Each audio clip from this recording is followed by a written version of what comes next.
And the Europeans did this too. I mean, I'm not excluding them. They certainly jumped in too and said, oh, we can't deal with Hamas. Because they were waiting to hear what the United States wanted to do. So I do think elections will help us get beyond this division. It might take 2 rounds of elections, unfortunately. In other words, it might take 2 to 4 years to get a unified Palestinian leadership. But there definitely are, just as Israelis are having indirect talks with Palestinians, Palestinians are having direct or indirect talks with Palestinians. Don't you need a unified recognition of Israel's right to exist, which you don't have now? I mean, you know, I'm talking about, again, you're talking about Hamas and I know this is like, Israel will refuse to deal with anybody, and America will refuse to deal with anybody until everybody recognizes Israel's right to exist. Okay, does Israel recognize Palestinian right to a state with the 1967 borders? No, these are all negotiable points. But the fact is, if you're negotiating, you're implicitly recognizing that that is your enemy that you have to deal with. And that, frankly, Hamas has said that with nuance. Again, it's all cultural nuance, but it's still like, well, we can come to terms. I mean, they didn't say we will negotiate, we will recognize Israel's right to exist. But this is where we were, folks, until 1993, when Henry Kissinger in 72 or 73 said we will not recognize the PLO until it renounces violence, recognizes Israel's right to exist, recognizes UN Resolution 242 and 338. I mean, this is where Americans can really delay any positive movement for 20 years. Thanks, Henry Kissinger, for saying that we can't deal with terrorists. Of course we can't deal with terrorists, and yet we do. So we can say this, and Hamas is a terrorist organization, sure. They also do great healthcare and kindergartens. These are the Palestinians. These are these are the guys in control. We don't maybe like who they elected. I have a Roman Catholic friend in Jerusalem who voted for Hamas. Why? Because the PLO was so corrupt that she wanted anybody but those guys. And of course now she regrets her choice. But Palestinians are not, they're not just like all a bunch of Hamas, or half of the Palestinian community is not just a bunch of Hamas-type people. No, they voted for an opposition movement. Something similar happened in Jordan. They voted for an Islamist party the first time. The next round of elections, they voted them out of office. In Egypt, this happens as well. In Lebanon, it happens. So Islamist movements, whether you like them or not, are there to stay. They're part of the cultural fabric of these Arab countries that we're talking about. Hamas is there. Can it be moved over? Absolutely. Just like the PLO. We moved the PLO to negotiate with Israel. We can move Hamas as well to negotiate with Israel. But it's not going to happen when we choke Gazans to death. That's going to give more authority. Who's choking them? The Egyptians, the Israelis, the Americans. I don't know if you've heard of all that's going on in Gaza. I mean, Israel has closed off all things. They won't allow supplies in. They won't allow medicines in. They'll allow some food in. The Egyptians also are building an underground fence to prevent the tunnels. So you can't even get medical supplies in to Gaza unless you go through all of these Israeli controls or Egyptian controls. So that's joking. But sadly, they exist for a reason. I mean, it isn't exactly that they just put up these controls for no reason. That people in Israel have been living under fire from Gaza, and they're just protecting themselves. So, I mean, it becomes it's an unfortunate, bad situation. Clearly. Yes, sir. I was just wondering about the connection with American national security, I guess, and international security. And I couldn't help but think, what if, is it possible that this World War III that was talked about would actually happen in the future? And if it doesn't happen, or if it doesn't seem to be possible, then why are we so embroidered in this mess? What are our national interests at being involved in Israel and Palestine? Great question. There's no oil there. Nope. natural gas. Yeah, so it's like, why are we even there? It's a great question. Yeah. Do you have any idea why we're there? That's why I'm asking.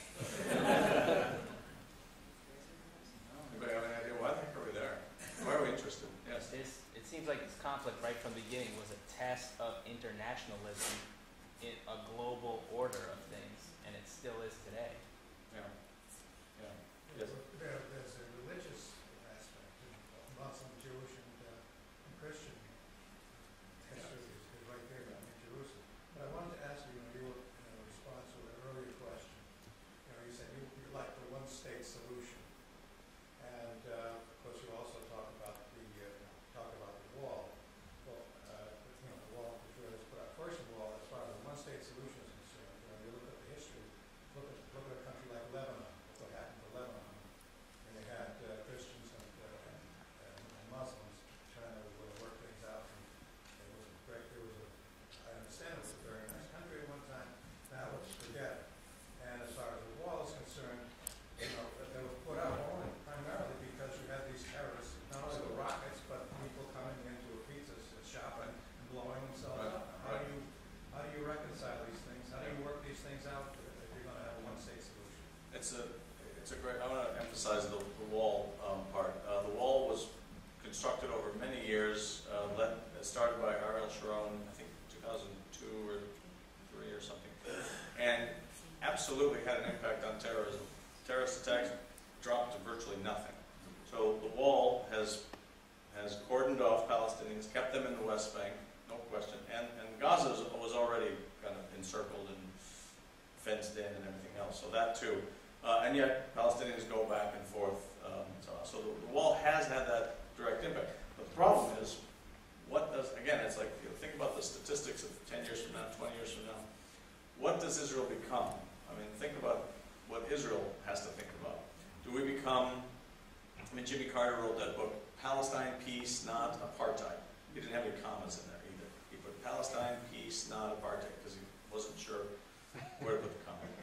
Palestine, peace, not apartheid, question mark? I mean, his point in that book is, in 20 years' time, in 30 years' time, Palestinians will be the majority. And in 30 and 40 years' time, will be the vast majority in terms of, but if there's no Palestinian state, if there's only a Jewish state, and again, the Jewish Agency quote I gave is the same thing. It's like, what do we do? We have to solve this so that the Jews maintain their Jewish homeland. That's what they want. That's what they wanted for forever. That's fine. You still have 20% of the population not Jewish. And then what about the Palestinians? Do you control them? Do you give them rights? Do you give them rights of citizenship? So if you make the one-state solution, you stop being a Jewish state, but you're democratic. If you create a Palestinian state, withdraw from the West Bank and the Gaza Strip and parts of East Jerusalem, you maintain the Jewish and democratic character of the Jewish state. I'm just positing, what are the options here? I'm not, I declared what I thought was going to be, but that's, as I say, that's a wonderful dream of mine, but it ain't going to happen. I know that. So I'm more inclined, sir, your question about why do we care? We care because people care. People care for different reasons, and yet we do care more about this Washington, D.C., New Jersey, Delaware-sized area more than we care, it seems, about any other place in the world. So we all have our own reasons why we care, why we're involved, why we want to see peace and justice for Palestinians and Israelis. The question is, how the hell do we get there? And what I'm trying to do is maintain my Americanness, which is a very vulgar thing at times. But that's what I try to maintain, because I think about the history of this, and I think about, there's so many analogies that you can talk about. Palestinians, eating their own, killing themselves, killing Israelis killing them, back and forth. Okay, we can just spin down that forever and ever and ever. I'm just trying to not stay back from it, but take a look at it and see where we can also quickly engage. And I think, I'll just finish this editorial, sorry. And I think it's where we find there's so much activity on the ground in Israel and Palestine for people who are trying to do this. And they don't get the attention. They don't get the press. They don't get the support.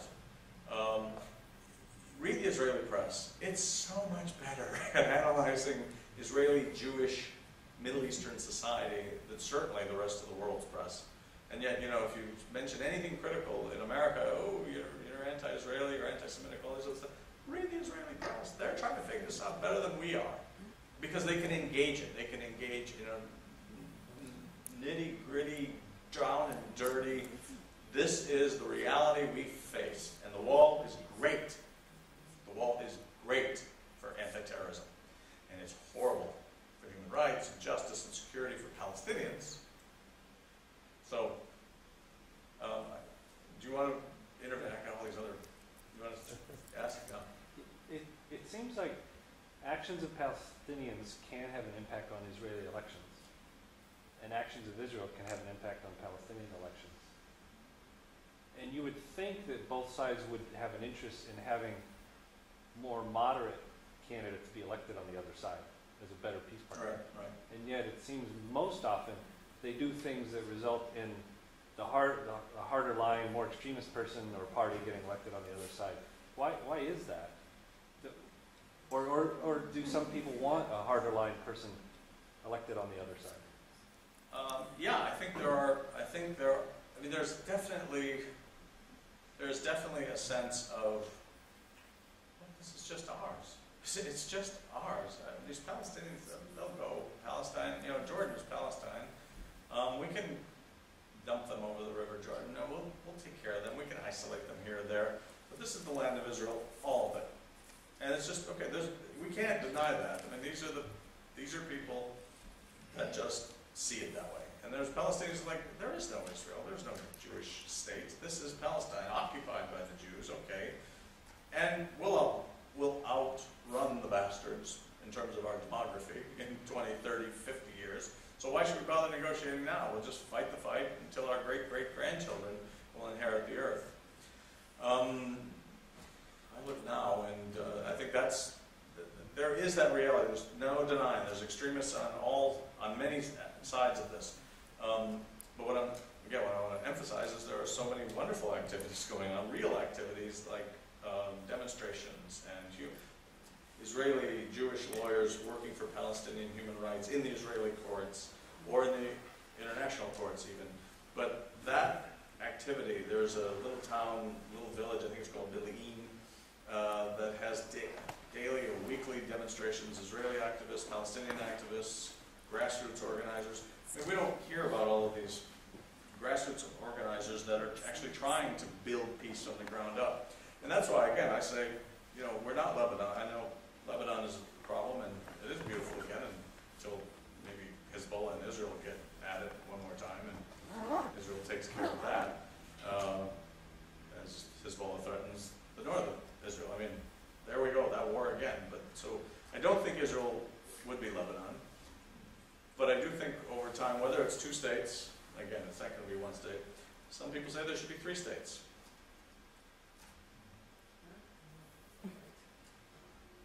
Three states. Israel, Gaza, West Bank. No. Or Jordan, Palestine, which is Gaza, and West Bank, and Israel. That's back to the Shimon Peres and Nabil Shah dream of a unified economy. So again, we can address it all over the place, but every time we try this, yes, someone comes in, blows somebody up, or starts an attack, or condemn, even if it's just a condemnation, or something stupid that's said by some Hamas leader, and the whole world is up in arms. Hamas doesn't recognize Israel. So what? So what? Does Israel recognize, the Palestinians, or even Hamas? Hamas was duly elected. Do we vote for them? Are we upset? I mean, do I want the moral majority? Well, I guess they already are in charge, or have been in charge. But, I don't like religious extremists in charge of my country, and I'm sure I wouldn't if I was Palestinian or Israeli. But we divert our attention so much because of these things, because they press our buttons. Israel has a right to exist. Okay, that's great. But they didn't recognize that. Oh, well, let's stop everything until they do. So, again, step back a bit, get it extra. One of the wonderful things I liked about the Oslo process is that it was the Oslo process and not the Washington process. It was the Norwegians, of all people. Again, the whole process, infrastructurally, architecturally, as a process, was doomed to fail. But it was a really good idea at the time, and that is that Norwegians got together, got Palestinians and Israelis together, started talking about real solutions. And again, I guess I'm almost going to applaud George Bush. You know, the roadmap, at least he put markers along the road, but he didn't do anything with them. Like, there's the markers, and settlements, we talked about this, and settlements. No, let's have peace process and more settlements. I mean, that's insane. So who's the referee in all of this? There's only one. And we're not doing a good job of it. We're failing miserably. Yes? Yes? I'm questioning whether or not there is a group of the next generation, shall we say, of people coming into Israel and maybe hopefully into Palestine that are tired of their precious being killed, maimed, whatever, and they want peace. My feeling is until that happens, nothing's going to happen. There are victims' families, Palestinian Israeli victims' families that do that. They go around the country, at least the Israeli country, together. It's hard to do that in the West Bank, but they do go around Israel and say, you know, enough. Talk about enough. Enough's enough. And these are Palestinian and Israelis, parents whose children were killed by the other. Again, I think it's time we, look for those things and highlight those things and somehow facilitate those things more than, the arms buildup and the denial of rights and the denial of existence and the denial of what size table we're going to have in the negotiating room and all of that stuff. It's like, the United States we're not a panacea. We're not just going to do it. We're just going to fix it. But without us, it certainly isn't going to happen. Yes? Just a small tactical question. Is George Mitchell being successful at all, or can he not do much without the engagement of the president? He is a tactical figure, for sure. Obama's the strategy, and Mitchell is the tactic, to be sure. Is he softening up, as they say, the Palestinians and Israelis with these indirect talks? Okay, it seems so, and we applaud it reluctantly. And yet the settlements go up, and I don't think we'll have a terrorist attack, it seems, because those things seem to not happen really anymore. But then again, we've got Hamas, and they might lob something over the border, and there's always that. But is he being successful? It's hard to say because so much of this is done behind the scenes. The fact that we have indirect talks is like, oh goody, better than nothing. But it's like, why aren't they having direct talks? They did that for 17 years. Anyway. Thank you very much. Thank you.